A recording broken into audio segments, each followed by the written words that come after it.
Hello and welcome. Today we're going to continue getting the e34 ready for the TÜV inspection, and starting with that we have to first address the failing brake lines. Why were the brake lines leaky then? Well, I thought they were fine because when I drove the car I always checked the level before driving the car. I pressed on the brake a few times and observed if there was any leakage on the floor, and there wasn't. During the technical inspection, the inspector started the engine, then pressed down the pedal pretty much all the way to the floor around 10 times and then held it there.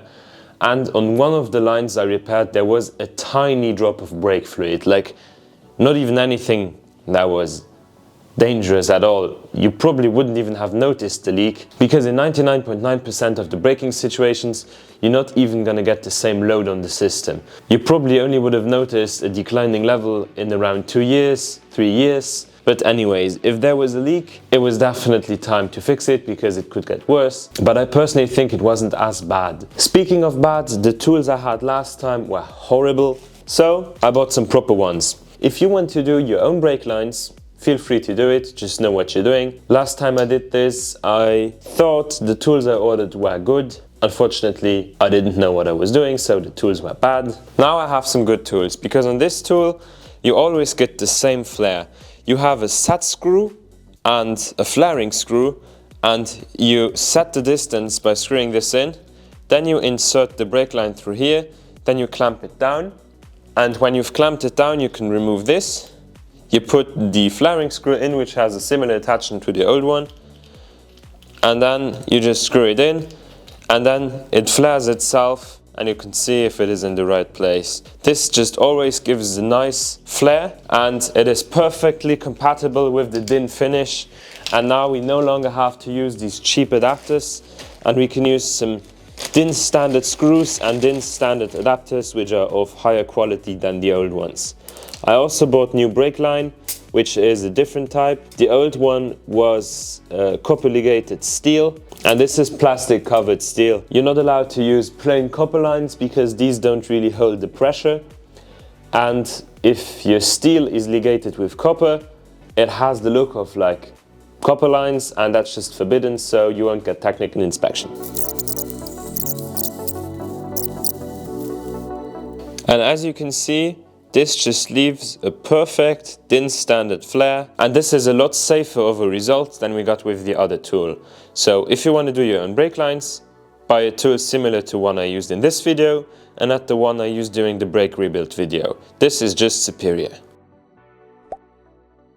What we're also going to have to do is replace these lights. I'm just going to show you what's wrong with them in a minute. And just because of the crack, they noted that on the technical inspection. In my humble opinion, this looks about 1,000,000 times better. Now we fixed two issues at once. On the right side it was cracked, and on the left side the bulb was wiggling around, and therefore sometimes it didn't have contact and didn't work, so two issues fixed. What we also need to do to pass technical inspection is replace the back part of the exhaust since it's leaking. I have a whole new back box. We already changed the front section of the exhaust in the previous video, and after that the whole exhaust section is going to be new.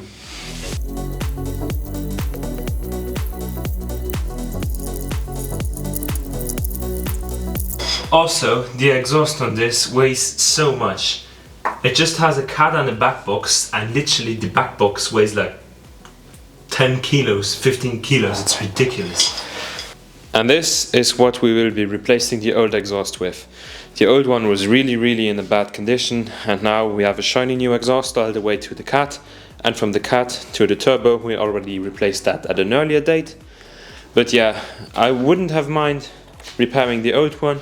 Unfortunately, has already been patched right there, patched right there, patched right there. Here it has a giant kink. Like, I don't know what happened. This does not look stock because yeah, I think it fell down, and the newer one doesn't have it.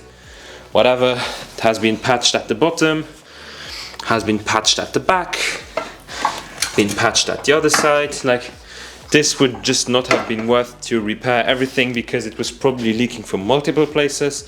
And yeah, I spray painted this with exhaust paint so that it stays shiny and doesn't get like all rusted up like this. But yeah, as of latest, I've given the cat a good clean with steel wool and burned it free with the propane torch and with a heat gun.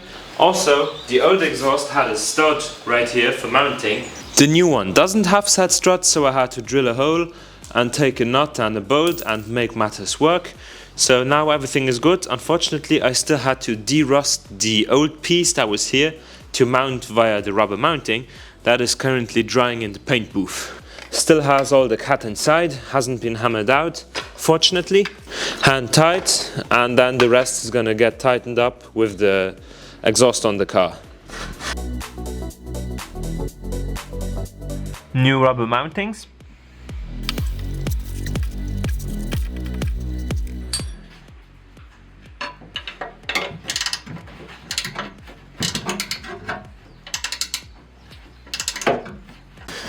So the new exhaust is now completely mounted. Unfortunately, the positioning is not as good as on the original unit, but that's to be expected from aftermarket parts 30 years after the initial launch of the car. We'll also need to fix the front lights, because in some of them the adjusters are broken and they're just dangling around like crazy, so I can't align them, and when you can't align them, you can't pass, so we'll have to address that. To fix this, I'll have to take out the entire light, and therefore I need to get rid of these plastic covers and then unhook the cables from the back, and then I can just undo 4 bolts or so, and then the whole assembly just slides out.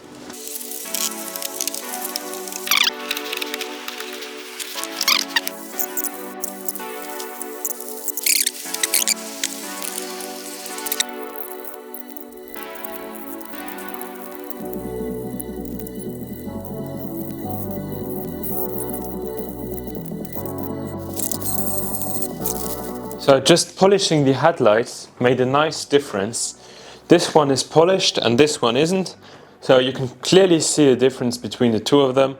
And now I just have to repeat this on the other side. I cleaned all the threads, so I'm going to reuse the old ones since most of them are still fine. The ones that are a bit like cracked, I'm going to put a bit of glue on them, like polyurethane glue, 2-component glue, so that they are going to last for a few more years. Unfortunately, the ones I got are the wrong ones, so I'll have to repair what's there and can't use the new ones because they don't fit. This is the result of around 2 hours of polishing and repairing the mounts. The right side is the one I already did, and the left is that I still have to do. The amber turn indicator is a lot clearer and less hazy than the old one. The lenses are a lot clearer and the light passes in a better way. From the glass lenses it doesn't pick up too well on camera. I polished the chrome rings around. These look a million times better. On the sides you can really see the difference, but in reality it is a lot more visible than on camera, and I hope it really transforms the look of the entire car. I'm also gonna do the plastics of the lenses and the whole plastic trim, but that is for a future episode. A friend of mine picked the car up to get the headlights aligned, so now we should actually be fine for the technical inspection. This video airs on a Friday, and the Monday after that, so 3 days after, I have technical inspection. And in the video for the next week I'm gonna announce if I passed or not, so fingers crossed we actually passed this time. This is also for a future video, and I repainted all of the plastics, and you can really see a noticeable difference between the bumper trim, which is still really faded, and the now black again headlight trim. So that's really a visible upgrade, and we're gonna do it all around the car. I hope this will really transform the look of this old crusty mess. But yeah, after I get technical inspection, I'm gonna sell the car, probably for 5,000 European dollars. So I hope it sells fast, because I have my eyes on another project right now, and I would really like to get that. Hint, it's really broken, crashed, and it's got a big old engine. So we'll see.